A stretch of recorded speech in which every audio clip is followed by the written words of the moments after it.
Привет всем, дорогие рукодельницы! Приветствую на своем канале. Сегодня хотела рассказать о свитере, который я вязала, о котором у меня отснят мастер-класс. Собираюсь выставлять для просмотра, но хотела бы сделать небольшой обзор по нему, как бы небольшие нюансы рассказать. Я его вязала из мериносовой шерсти, это была бобинная пряжа. Подробнее о пряже я рассказываю в мастер-классе, там где уже, я там показываю, где я заказывала эту пряжу, на каком сайте и все подробности. Но что я бы хотела сказать и что бы посоветовала, если вы собираетесь, захотите связать свитер такой по моему мастер-классу, то я бы посоветовала пряжу, наверное, все-таки взять какую-нибудь другую, потому что эта пряжа, она мягкая, ну, теплая, да, меринос, но у нее есть недостаток, мне он не нравится. Еще в процессе вязания я заметила, что к пряже все очень сильно пристает. Всякие пушинки, все, что только есть, оно все на себя собирает. И плюс, ну, я его носила буквально пару раз, может 3 раза, там 4.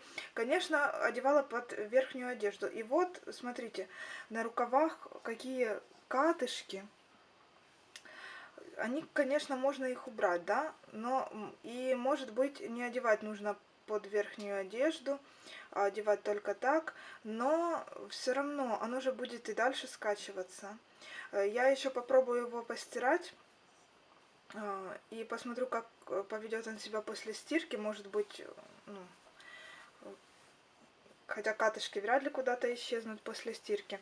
Моделька очень красивая, очень классная. Там уже есть у меня на канале выставлен маленькая презентация минутная. В этой минутной видеопрезентации можно посмотреть фото и отрывки процесса вязания.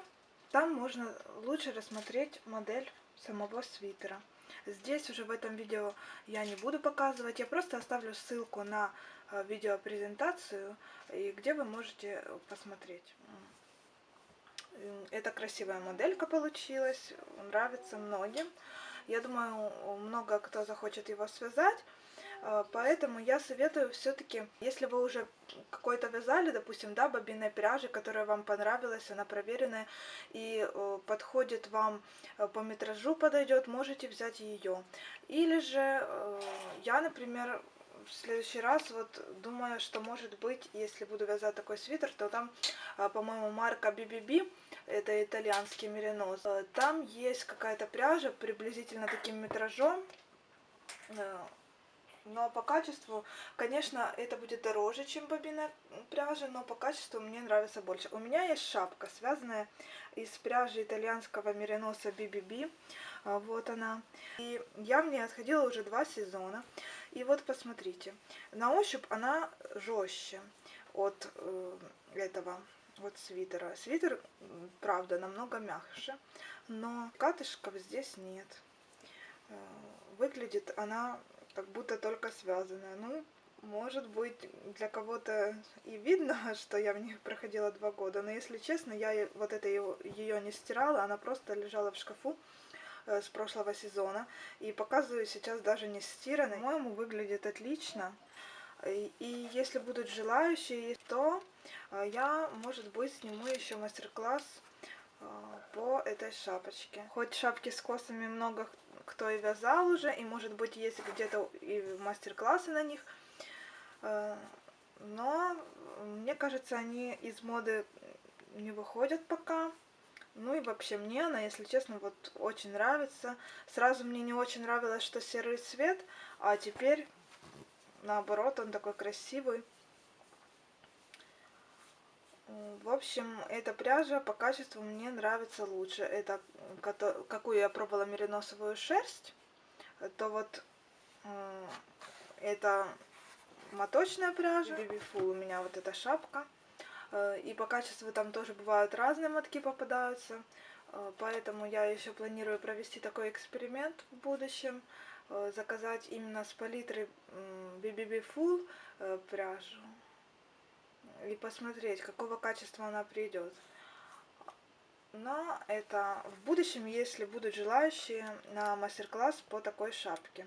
А чтобы мне хотелось побольше снимать мастер-классов для вас, то приглашайте своих подружек, кто вяжет, подписывайтесь на мой канал, ставьте лайки, пишите комментарии, чтобы для меня тоже был интерес выставлять и делать новые мастер-классы. Дальше, что касается еще этого свитера, я уже сказала, что советовала бы заменить пряжу на другую.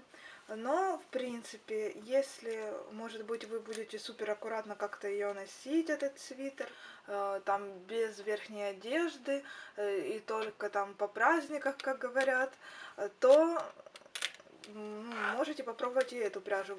По цене она существенно дешевле получается, если же взять моточную пряжу. Серьезно, получается, конечно, дешевле, вроде бы и выгодно, вроде бы и классно, но вот у меня эта перспектива, что все к нему прилипает, этому свитеру, как-то мне не очень. А так, свитер получился очень классный, очень стильный, модель красивая. Еще такой я вязала свитер, тоже с лисьями на рукавах, вязала с хлопка его. У меня есть фото в инстаграме, вот фото. Он был фиолетового цвета, и в принципе все было там точно так же, кроме вот этой вот косички посередине. Вырез тоже V-образный, размер был немножко меньше. Немного об этом свитере я что-то там буду говорить в мастер-классе. По этому свитеру я уже точно не помню. Но с хлопка он тоже смотрится, кстати, очень красиво. И единственное, он более такой прохладный получается, потому что это все-таки хлопок. Но тоже очень довольно-таки красиво. И, кстати, к хлопку точно ничего не прилипает. И, так что есть варианты, можно вязать из любой его пряжи, в принципе, как с летней, так и с зимней. Это уже на ваш выбор. Это был от меня вам маленький совет, который вы можете об этом подумать, с какой пряжи вам лучше связать этот свитер. Свяжите его обязательно, вы не пожалеете. Если вы любите вязать, это много времени не займет, но зато доставит вам радость от красивой вещички новой в своем шкафу. Всем приятного просмотра моего видео. Желаю, чтобы у вас все получилось. Если вы все-таки свяжете этот свитер для себя, то присылайте мне свои фото. Мне будет очень интересно посмотреть на ваши результаты вашей работы и моей работы тоже. Как по моему мастер-классу получилось ли у вас все связать. Для меня будет очень интересно посмотреть. Я буду рада. И подписывайтесь, пожалуйста, на мой канал. Мне будет очень приятно. Не забывайте также ставить колокольчик, чтобы не пропустить новые видео на моем канале. И до скорых встреч!